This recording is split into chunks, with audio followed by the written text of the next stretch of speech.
Hi, I'm Rachel. They say family is where you're seen, loved, and remembered. But what if your family remembers everything except you?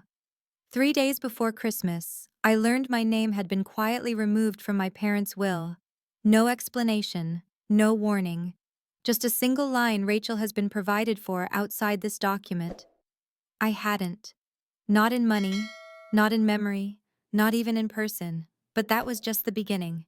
The stolen inheritance, the forged signature, the fake audio clip designed to ruin my career, it was never just about money.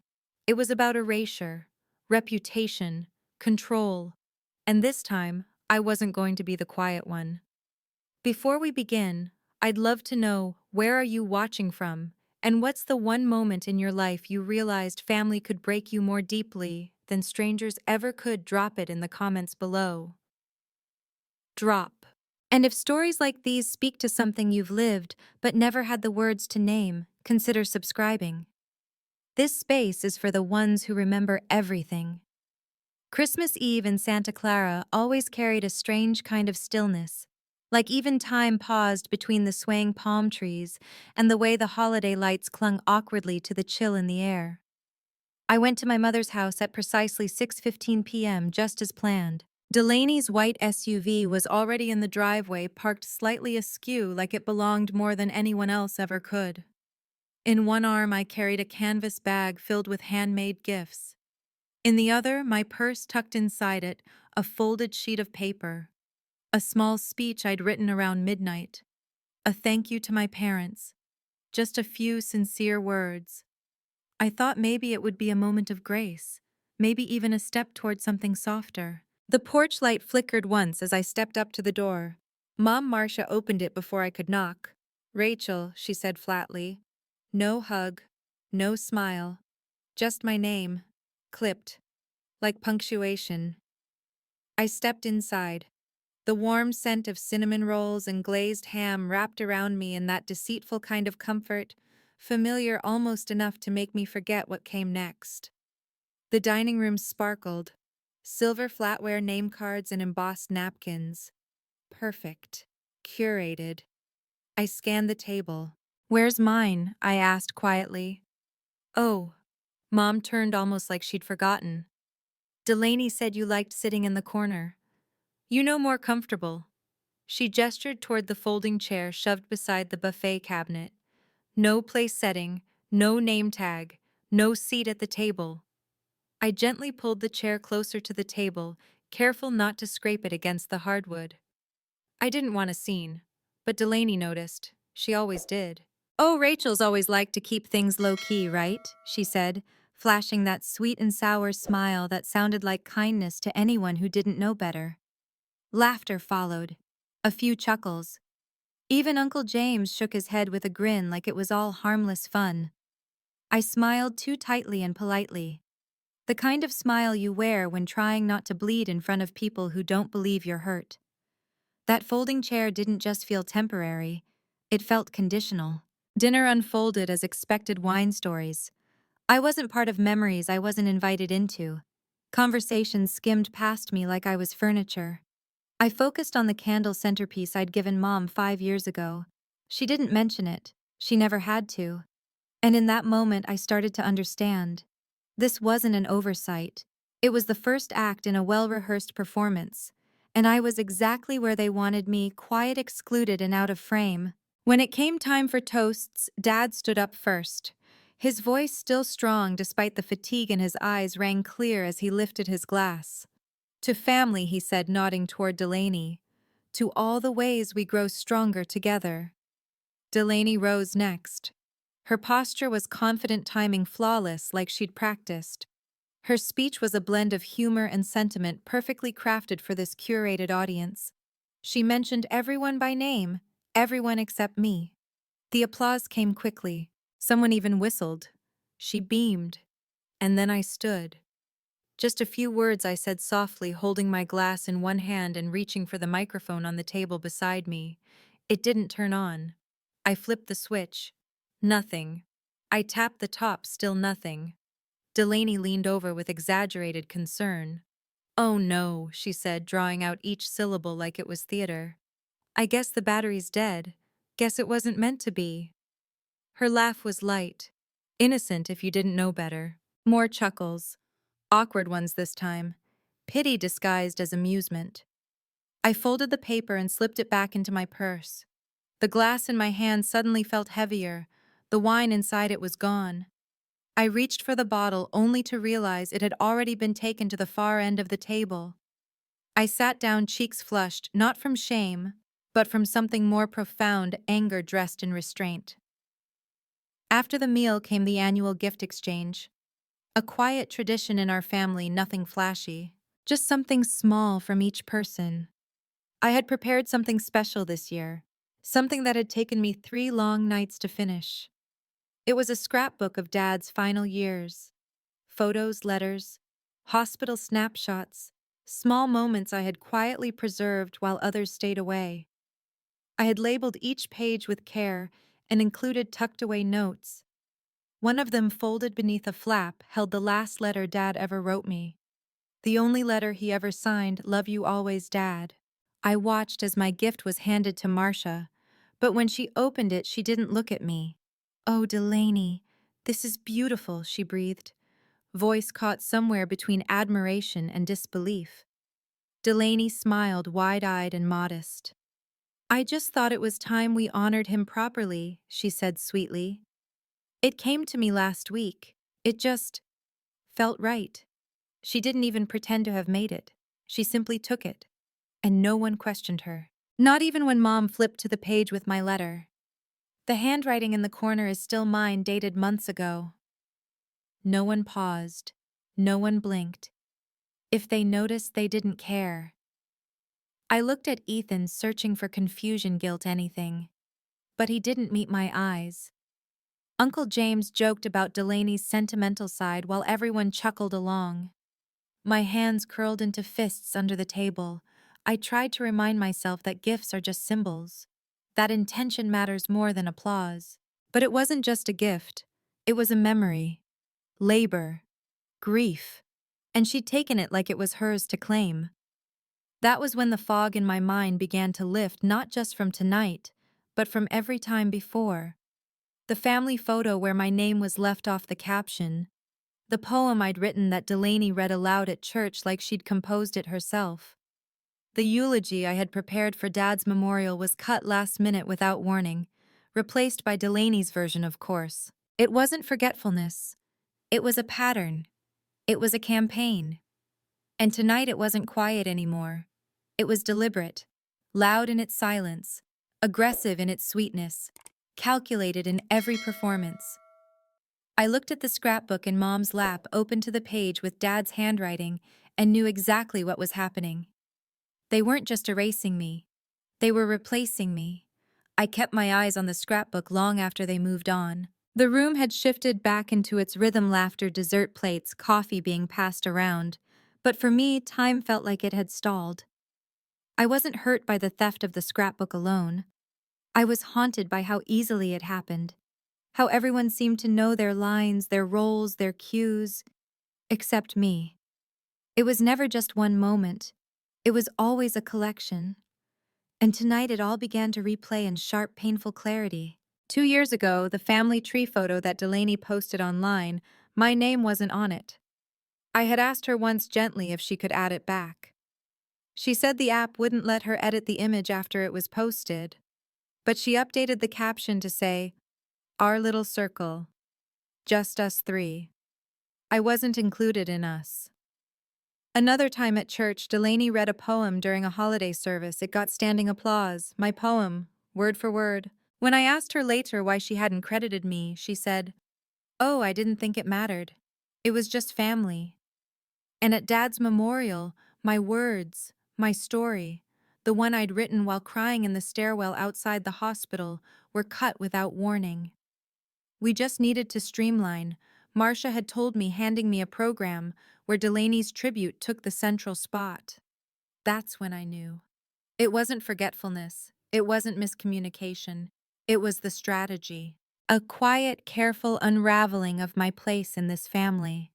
And tonight, it wasn't just whispers. It was a performance. Rehearsed. Repeated. Effective.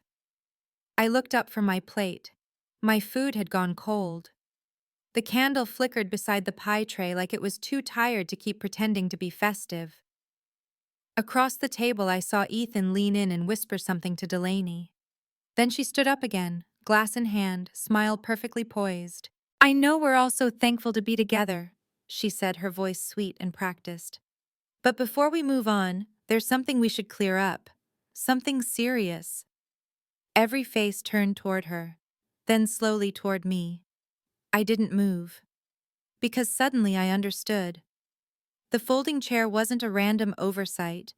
The missing mic wasn't just a dead battery. The stolen scrapbook wasn't just arrogance. It was all a warning. And the next act of the play was about to begin. The dining lights dimmed slightly on cue. People began rising, not rushed but orderly, like it had been coordinated in advance. Toward the living room, the same room where we'd opened presents as kids. We sang off-key carols, made popcorn chains, and argued over who got the last sugar cookie. But tonight it felt like a courtroom dressed in tinsel.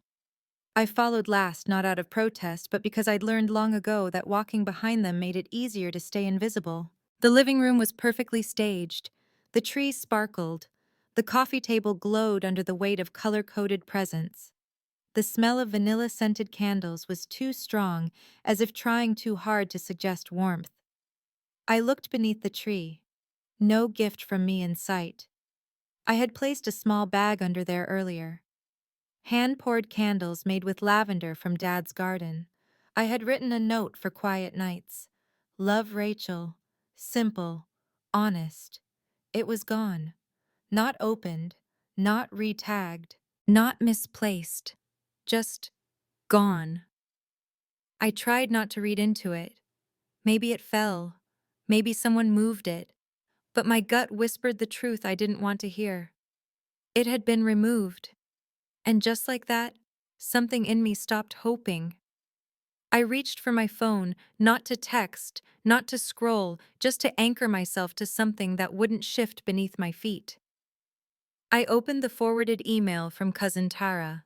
I had asked her to send it last week, needing the address for the dinner. Her message came with no questions, no hesitation. But now I looked closely. I tapped details. And there it was. The original invite had no Rachel in the recipient list. Tara had added me manually, forwarded me the information separately. I hadn't been invited. Not originally, not intentionally, not even accidentally overlooked. I had been excluded. And now that I was here, it wasn't kindness. It was containment. The fake smile I'd worn all evening stayed where it always did, tight, familiar, automatic. But inside, something cracked with a silence louder than any scream. I wasn't just being erased. I was being erased with consent. And no one had any intention of stopping it. The living room buzzed with that kind of hollow energy that fills a space right before something breaks. People shifted in their seats, careful with their wine glasses, laughing a little too loudly at Delaney's jokes. Anything to keep the air from cracking. I sat on the edge of the couch, trying to steady the rhythm of my breathing. I wasn't nervous. Not anymore. I was bracing. Delaney hovered in the center of the room like a hostess too perfect to question. Her curls were sprayed just enough to hold shape, her voice light and gliding from one guest to the next. She moved like someone who knew the script and had written half of it. Lily came over with half a sugar cookie and a smear of frosting on her sleeve. She tugged at my sweater. "Aunt Rachel," she whispered. "Yeah, sweetheart. Is it true you used to steal from Grandma?" I blinked. "What? You always take credit for stuff you didn't do. But it's okay now. I guess we're not supposed to talk about it." Her voice was matter-of-fact, not cruel. She was just repeating what she'd heard. And in that moment, I realized this wasn't just a story Delaney told behind closed doors. This was a curriculum. I leaned closer. "Who told you that?" She hesitated. "Mom said not to say." Then before I could ask more, Marcia called her from across the room. "Lily, come help pass out napkins, please." She skipped away without waiting for my reply. Delaney passed by me a few moments later with a tray of peppermint bark, and that same half-smile she'd worn since we were children, sweet from a distance, sharp up close. And then she stopped, turned, raised her glass again like it was nothing. But this time her voice was different. Measured. Final. "There's something we've been meaning to bring up," she said. "Not to ruin the night, but... well, this has gone on long enough." The room hushed. Ethan shifted in his seat, eyes down. Uncle James leaned back in his chair with an uneasy expression. Even Marcia, who'd been fluffing throw pillows like it was her only job, froze mid-movement. Delaney looked directly at me. "Give back the $90,000 or you'll never see Mom and Dad again." The words were soft, but they cut like glass. The silence that followed wasn't confusion, it was complicity. Everyone knew this was coming. Everyone but me. I waited for someone, anyone, to speak up, to laugh, to say it was a mistake. No one did. Ethan cleared his throat. "You moved money from Mom's estate last year. Said it was for hospice care. But we saw the statements. We all did." I stared at him, the disbelief coiling so tight in my throat it was hard to swallow. "You think I stole from her?" Delaney didn't flinch. "We're not accusing you," she said casually. "We're demanding accountability. There's a difference." I turned to Marcia. She looked down at her lap, her napkin suddenly fascinating. "I used my own savings," I said quietly. "That wasn't from her estate. That was mine." Delaney cocked her head. "Then why no receipts? Why no trail? Why did the joint account drop by 90 grand the week Dad entered palliative care?" I opened my mouth, closed it again. Because I knew the answer. Because I'd kept my promise. Dad had asked me not to tell her. "Don't stress your mother out more than the cancer already has," he said. So I didn't. No witnesses, no paper trail, just my word. And in this room, that word wasn't worth anything. I laughed, but it wasn't amused. "You planned this," I said, looking around the room. "You all rehearsed this." "We didn't plan anything," Ethan said, as if that made it better. "We just want the truth." Lily, now sitting beside her father, didn't look up from her cookie. "Told you she stole."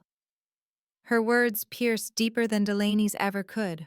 Not because she meant them, but because now even the children were trained in the narrative. I turned to Marcia again one last time, but she didn't look at me, didn't speak, didn't blink. She simply folded her napkin and set it beside her untouched plate. That was her answer. And that's when it hit me. They didn't need proof.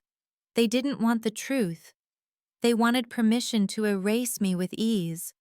And this wasn't about money. It was about memory, control, rewriting the family story one accusation at a time. After the accusation, the room didn't erupt. It didn't fall into chaos. That would have at least felt real. Instead, it simply adjusted. As if what had just been said was nothing more than an overdue housekeeping item finally checked off. No one looked at me. Not Delaney, not Ethan, not even Marcia. The peppermint bark tray passed from hand to hand like nothing had happened.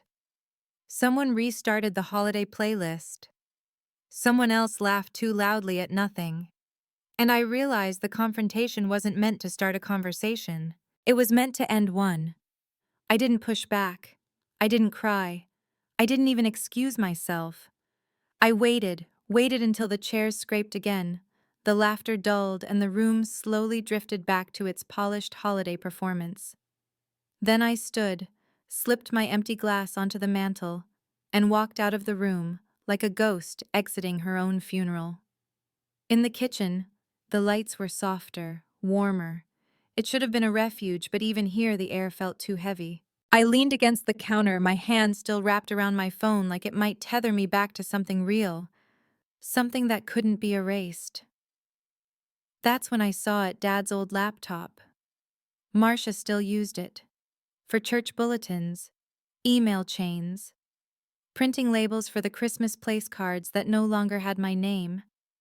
It was open. No password. I sat not with intention but with exhaustion. My legs didn't want to hold me anymore. The cursor blinked patiently on the screen, like it had been waiting for me. I clicked the email icon out of instinct more than curiosity. Her inbox was cluttered messy. Newsletters, promotions, half-written replies. And then I saw it.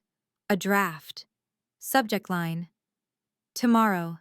Date 6 months ago. My finger hovered over the trackpad. I didn't want to invade. But something in me already knew whatever it held, it mattered. I opened it. The body of the email was typed in the same way Marcia always did. Times New Roman. 12 point.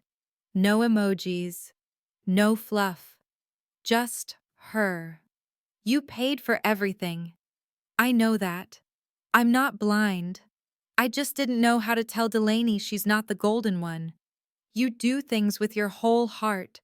That terrifies me. I stopped reading. Not because it didn't go on. It did. But that sentence hit like a crack in the foundation. She knew. She had known all along. The sacrifices, the money, the caregiving. The nights I drove 3 hours after work to cover for Dad's relapses. The bills, the overdraft fees, the silence. Marcia saw it all, and she still chose to say nothing. Not because she doubted me, but because she didn't want to upset Delaney. She let them believe I stole. She let them whisper. She let them erase me. Not because she believed the lie, but because the truth made things too messy. And silence was easier. I reread the message. A third time. And each time a different line bruised deeper. The worst part wasn't that she never sent it. It was that she wrote it at all and still sat quietly tonight while they carved me out like I was excess. She had a choice. She had this moment to speak up. To say, that's not true. To say Rachel saved your father's life again and again. But she chose stillness. She chose Delaney. She chose the version of the story that didn't challenge her comfort or the narrative she'd helped build over decades. One where I was convenient only when useful, disposable when not. I closed the laptop gently. The keys felt heavier than they should have. My fingertips tingled like I'd just touched something radioactive. From the living room I heard forks scraping plates, someone humming a Christmas song off-key. Delaney's laugh too bright, too loud. The celebration had resumed. The betrayal had been filed. I was no longer a threat, just a name too heavy to carry into the next generation. But I remembered everything. And this time, I wasn't going to carry it quietly. I didn't go back to the living room. I didn't need to see the pie get passed around, or hear Delaney offer yet another staged toast about gratitude. I'd had enough of the performance. I already knew the ending. Instead, I made my way to the foyer. My coat still hung by the door, half covered by a scarf I hadn't touched in years. I reached into my purse looking for my keys, but my fingers brushed against something else, an envelope. Thick, cream-colored. I froze. I remembered it now. Delaney had handed it to me a week earlier after brunch at a cafe she chose. She'd waved it off with a tight smile. Just an update, some paperwork Mom wants everyone to have. I hadn't looked at it. I didn't want to, but now I did. I slipped the envelope from my bag and opened it slowly. Inside was a copy of the newly revised will Marcia and Dad's estate planning documents. Legal, formal, final. I unfolded the pages carefully. The wording was dense, all-polished legalese designed to sound impartial, objective, as if fairness could be reduced to footnotes and formatting. I scanned for my name. Page 1. Nothing. Page 2. Still nothing. I flipped again. And again.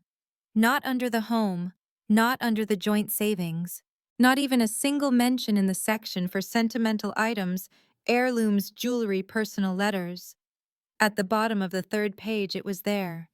A single sentence. One line that said everything without needing to scream. Rachel has been provided for outside of this will. I stood completely still. Like if I moved, I'd shatter. That line was a lie. A formal lie. A convenient one. The kind people put into legal documents when they want to feel generous while gutting someone clean. I hadn't been provided for. Not in money, not in property, not in acknowledgement, not even in memory. Years ago, the original version of the will had listed me for 40% of the estate. I never asked for it, never even thought it mattered. But the fact that it had once existed meant something. It was proof I belonged. Now it was gone. And the way it was gone told me more than any speech ever could. They hadn't just forgotten me. They'd written me out, deliberately, quietly, like I was never part of the story to begin with. And the most chilling part? The tone of the document didn't sound angry. It didn't sound spiteful. It sounded neutral, professional, clean, erasure disguised as estate clarity. I sat on the bottom step of the staircase, the will still open in my lap. My coffee-colored coat pooled around me.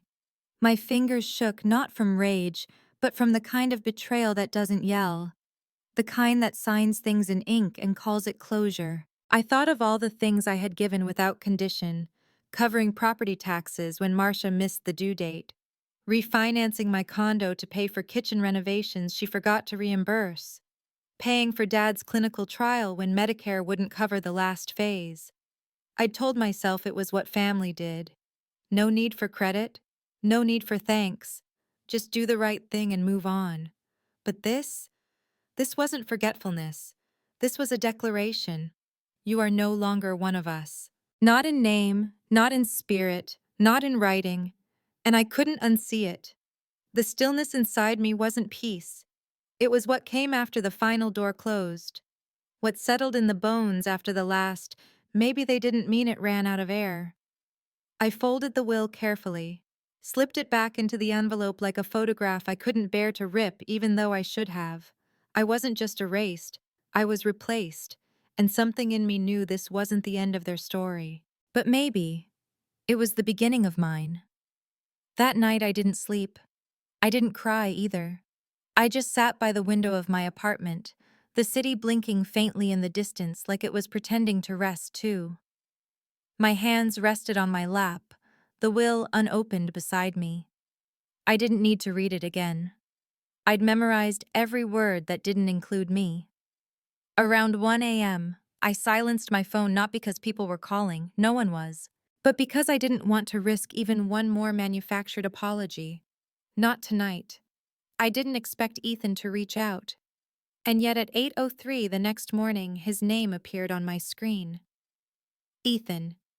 Can we meet? I won't take long. I stared at the message for a full minute. I already knew what he wanted to say, but knowing and hearing are two different kinds of pain. An hour later, I slid into the passenger seat of his car parked in the lot of our old high school. The same lot where we used to sneak out during assemblies. The same lot where he once told me he wanted to be a teacher before the family business got handed to him instead. He didn't look at me right away, just stared through the windshield like he was waiting for fog to form on the glass. I tried to slow her down, he said finally. He didn't have to say who her was. Mom wouldn't stop her, he added, voice low. And I didn't know how to undo it. My hands stayed still in my lap. You didn't try hard enough. He nodded. Not defensive, just tired. You're right. The silence between us thickened not with awkwardness, but with something more dangerous, understanding. I didn't need him to say the rest. I already knew. You could have told me, I said quietly, when the changes were happening, when the documents were drafted, when they decided I no longer counted. Ethan swallowed. I thought, if you saw it in writing, maybe you'd finally leave. That you wouldn't keep trying to fit where no one makes space. I turned my head then, looked at him for the first time since the accusation. His face looked older, not aged, just heavier, like guilt had settled behind his eyes and taken up permanent residence. That's a cruel kind of mercy, I said. I know. He shifted finally, looking over. It wasn't about money, he whispered. It was about distance. You've always been a little outside of us. You were just easier to cut loose. The honesty stunned me more than any lie would have. There it was, Not malice, not hatred, just the convenience of removal. A family that didn't need to burn bridges because it had quietly dismantled them piece by piece while smiling in Christmas photos. "You're not sorry for what happened," I said calmly. "You're sorry it's uncomfortable now. I'm sorry for both." He reached into his coat pocket and pulled out a folded sheet of paper. "This is a draft Mom printed before the final version. Your name's still in this one. 40%. The study the letters Dad left you. It was all there. I found it in a drawer in her office. He offered it like a peace treaty. I didn't take it. Instead, I stared at it, then back at him. Why are you giving this to me now? Because I don't want to be part of this anymore." I laughed under my breath. It wasn't cruel. It wasn't amused. It just escaped before I could stop it. "You don't want to be part of it," I repeated. "You are part of it, Ethan." You stood beside it. You nodded along. You watched it happen. Silence isn't a neutral position, it's participation. He looked away again, ashamed. "I don't expect forgiveness," he said. "Good," I replied, voice even. "Because I'm not offering it." I opened the car door, cold air rushing into the cabin. Before I stepped out, I paused. "You could have stopped it. You didn't. That's not forgetfulness. That's a choice." Then I closed the door without saying goodbye. The rain had started not hard, just enough to soak through my sleeves as I walked. But I didn't run. I let it land, let it soak. Because the truth had finally been spoken. They hadn't just left me out. They'd counted on me staying quiet. And now, I wasn't playing that part anymore. I didn't go home that night to rest. I didn't pour tea, light candles, or do any of the small, quiet rituals I'd learned to use as a balm after being around my family. That version of me, the one who tried to soften her own wounds in private, had been packed away along with the lies. Instead, I walked into my apartment like someone returning to a scene. Coat still damp, shoes tracking water across the floor. I didn't pause. I headed straight to the hallway closet. Not because I needed something, because I needed to do something. Anything. I started pulling out drawers, sorting scarves I hadn't worn in years, tossing expired warranties, tangled cords, things I should have thrown out 3 apartments ago. And then, at the bottom of a wooden tray where I kept old office supplies, I saw it. A silver thumb drive. Taped to the side was a thin, faded strip of masking tape. Written in Sharpie, almost rubbed off with time, were the words "Dad Hospice Records." I froze. It came back to me in pieces. The nights I stayed up organizing bills. The phone calls to Medicare.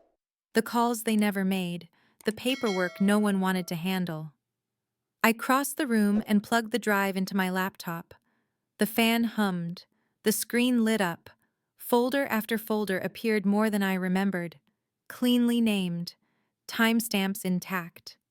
I clicked through invoices, email printouts, bank transfers, call logs, letters Dad dictated to me. And then there it was, a PDF, titled MVHT Payment Confirmation, PDF. I opened it. $90,000. A wire transfer made directly to Mountain View Hospice Trust. Date 3 years ago. Account my personal checking. Name Rachel Myers. I leaned back in my chair.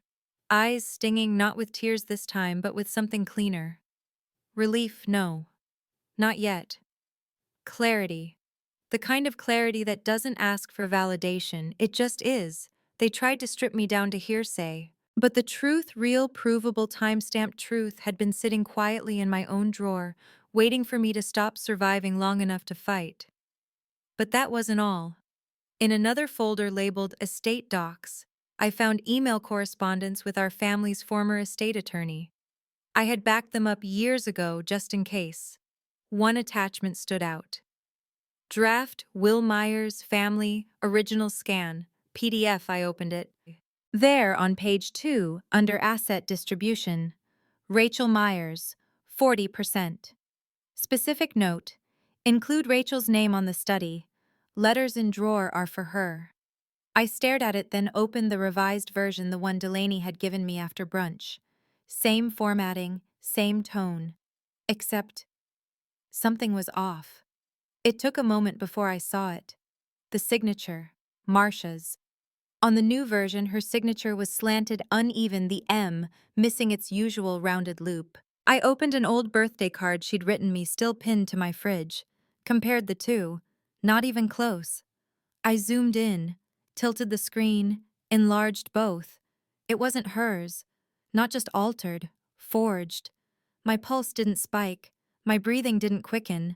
I didn't feel fear. I felt precision. This wasn't just about being erased from the will. This wasn't just about being accused. This was fraud. And it wasn't just morally wrong, it was legally actionable. They forgot who they were dealing with.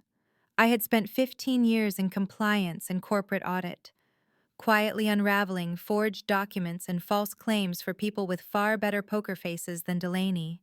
They thought I would fold. They thought I'd walk away. They thought silence was my default. I whispered it out loud just to hear how it sounded. You chose the wrong sister. Then I began to drag the files into a new folder, labeling each one, rebuilding timelines, linking evidence.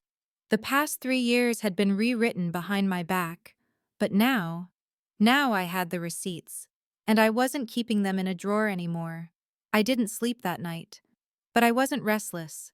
I wasn't replaying old arguments or imagining better comebacks. I wasn't bargaining with my memory, wondering if I'd misread everything. I was organizing. By 4 a.m., the folder on my desktop was complete. Every file renamed and labeled. Invoices, audio clips, emails, medical statements, side-by-side comparisons of signatures. A paper trail that told the real story, one they had tried to bury beneath birthday toasts and polite silence. The documents didn't make me feel powerful. They made me feel accurate. And after so many years of being framed as emotional, dramatic, hard to place, accuracy felt like the truest kind of power. Around 7 a.m., just as the sun began slipping through the blinds, my phone buzzed. A message from Ethan. Ethan Delaney wants to smooth things over. Christmas dinner round 2. Just family, no apology, no acknowledgement, no correction. Just another invitation to return to the stage to pretend the last act hadn't ended in betrayal. I stared at the screen, then typed back 2 words. Let's finish. I didn't dress like someone preparing for a confrontation. I didn't wear black or dramatic eyeliner or anything that could be interpreted as armor. But I did change my earrings. Small silver drops. A gift from my father when I earned my first promotion. He'd called them subtle authority. I hadn't worn them in years. Before I left the apartment, I placed a manila envelope into my tote. Inside, one printed copy of the forged signature analysis, the payment receipt from hospice, and a notarized copy of the original will. I tapped the folder on my phone one last time. Redemption. The drive back to my mother's house felt familiar in a way that made me uneasy. The same wreath, the same string of lights, the same dimmed hallway bulbs Delaney always insisted gave a softer tone for family pictures. But this time I didn't hesitate on the porch. I walked straight in. The dining room was already set. Again, matching napkins, matching plates, but this time no folding chair. In its place, a proper seat, unlabeled, unclaimed. Still, everyone else had name cards. Everyone but me. Delaney greeted me near the doorway, her smile glossy but strained. "We're glad you came," she said. "We just want peace, you know." I nodded once. "I brought something, in case the truth wants to join us this time." Ethan shifted uncomfortably in the corner. Marcia was at the table fussing with a candle that didn't need fixing. I didn't sit right away. Instead, I placed my phone at the center of the table, screen down. Let them wonder. Let them sweat. Dinner began like theater with a tired cast. Small talk, muffled laughs, questions that didn't need answers. Even Lily kept her eyes down, tracing the rim of her plate with her finger, like she was waiting for her cue. I waited until coffee was poured, Then, with a calmness that came from somewhere I didn't know I had, I tapped play. The room stilled. The first clip was Clear Marsh's voice from years ago, recorded during a call I'd saved without meaning to. "I'll clean up the drawer before anyone notices. Delaney said it'd be easier this way. I didn't want trouble. You know how she gets." Her voice cracked near the end. No one in the room said a word. Clip 2. Delaney's voice lifted from one of her backyard parties. A casual moment I hadn't even known was recorded until I found it buried in a backup folder. "Rachel's too quiet to fight back. She'll probably cry and disappear. That's her thing. Besides, once it's in writing, it's real." No one checked signatures. Still, no one moved. I looked at Ethan. His face had gone pale. I looked at Marcia. Her mouth was parted, but no sound came. And Delaney. For once, she didn't have a line ready. I took a sip of my water. Calm. Unshaken. Then I pulled the envelope from my bag and placed it gently on the table. "This," I said, "is a formal report prepared for the district attorney's office. It includes financial records, forgery assessments, and a timeline of estate manipulation. You have until New Year's." No one responded. I stood slowly, pulled in my chair with care. "Don't worry," I added, glancing once more at Marcia. "I won't make a scene." And then I walked out. No raised voice, no slammed door.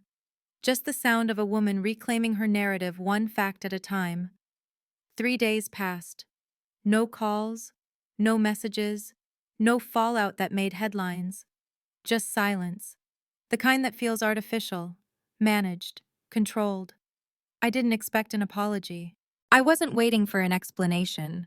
But somewhere inside me, I had assumed there'd be something, a ripple, an echo, a crack in their armor.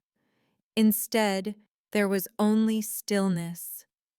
Until 6:11 a.m. on the fourth day, a voicemail from Human Resources. "Hi, Rachel. Sorry to call this early, but something's come up that needs your immediate attention. A recording surfaced overnight. It's sensitive. Legal's reviewing it. Someone claims it's you discussing the manipulation of estate records. Can you come in as soon as possible?" I didn't panic, but I did pause. I played the message again, and then I opened the link they'd sent. A short clip, just under 30 seconds. My voice, my tone, my phrasing, covering the trail. Doesn't matter. I forged it. They'll believe me anyway. I sat back in my chair. Everything in the clip sounded like me, but nothing in it was me. It had been cut, spliced, rearranged. The breath between syllables, the inflection at the end of a phrase, all familiar, all stolen. I'd spent years recording notes to myself, dictating reflections during hospital drives, speaking out loud to keep my thoughts organized. That voice, the one they used, had been collected from somewhere real. But what they did with it, that was fiction, sculpted to feel like truth. I closed my eyes and whispered one word. Delaney. It was too precise, too deliberate, too fast to be anything but planned. I sat frozen in my car outside the office, my thumb hovering over the door handle. And then, like muscle memory, the old questions crept in. What if they believe her? What if I look unstable, vindictive? What if this time they win? But then something inside me pushed back. No. This wasn't the first time someone had tried to make me doubt my memory, my worth, my place. It was just the first time they tried to erase me with technology instead of silence. So I stood up, smoothed my jacket, and walked into that building like someone who had nothing to hide and nothing left to lose. The meeting was tense. Legal was cautious but curious. They didn't accuse, they asked. And I gave them everything. The original recordings, the backup files, the signature forensics, the unedited timestamps of the dictations they'd pulled from. Compliance called in forensics. A tech team took over. I left them with everything they needed to know about who I was and who they were really dealing with. By the time I returned home, I was tired, but not shaken. I opened my laptop to review the final batch of files for the DA's office. And that's when the knock came. Just after 9 p.m., I opened the door expecting a neighbor. Instead, I found Ethan. No umbrella, no coat, just a hoodie soaked through and a thumb drive in his hand. "I can't do this anymore," he said, voice hollow. He didn't ask to come in. I didn't invite him. He held the drive out like an offering. "She used editing software," he said. I found the project file on her desktop. It had the raw audio clips you recorded at Dad's bedside. She cut them, rearranged them. She had the whole thing set up. I didn't know she'd actually use it. I took the drive but didn't say thank you. I didn't need another witness to her cruelty. I needed proof. "You knew," I said. His face crumpled not from pain, but from recognition. "I didn't help her," he said quietly. "But I didn't stop her either. I thought she'd get bored, that it would blow over." "You thought wrong." He nodded. "Is it too late to fix it?" "No," I said. "But you're not the one who's going to fix it." Then I closed the door. No goodbye, no closure, just a quiet click of the lock behind me. That night I uploaded the files, his and mine, into one final encrypted package. The forensics confirmed everything: audio tampering, digital forgery, a clear trail of source files leading straight to Delaney's laptop, her login credentials, her timestamps. The firm cleared me by noon the next day. No suspension, no investigation, just quiet resolution, and an internal audit launched on their end. But I wasn't done. I sent the same package to a lawyer I trusted, one who owed me a favor, one whose office shared a hallway with Delaney's boutique PR agency. I also delivered a sealed copy to the DA's office, labeled, time-stamped, verified. I didn't want headlines. I wanted record, because when they tried to rewrite history, they forgot one thing: I kept everything. 2 days after the truth was secured, I got in my car again. Not to retaliate, not to relive, to finish. I didn't pack a bag. I didn't prepare a speech. I brought one thing: a small olive green handkerchief, faded at the corners, embroidered with a single letter M, the one Marcia used to tuck into her Bible, the one I saw in her purse the night she said she didn't keep old things. The drive felt slower than usual, maybe because I wasn't rushing to arrive and I wasn't afraid to leave. The house looked the same as it always did this time of year: porch light on, wreath centered, a glow behind the curtains that tried to suggest warmth. I rang the bell twice. Marcia opened the door. She didn't look surprised. Maybe she knew I'd come, or maybe she'd simply stopped being surprised by me long ago. Neither of us spoke. I didn't step inside. I only reached forward just far enough to place the handkerchief on the console table beside the family photo. The same photo they'd left my name off the year Dad passed. "I saw it," I said softly. "You kept it." She didn't deny it. I waited briefly for her to say something, to explain, to reach for some version of motherhood that might have survived beneath the narrative she chose. But silence again was her final answer. "You don't have to say anything," I added. "You already did." And I meant it. Because she had spoken again and again in all the ways that mattered. In the edited will. In the dinner seat I never had. In the letter she never sent.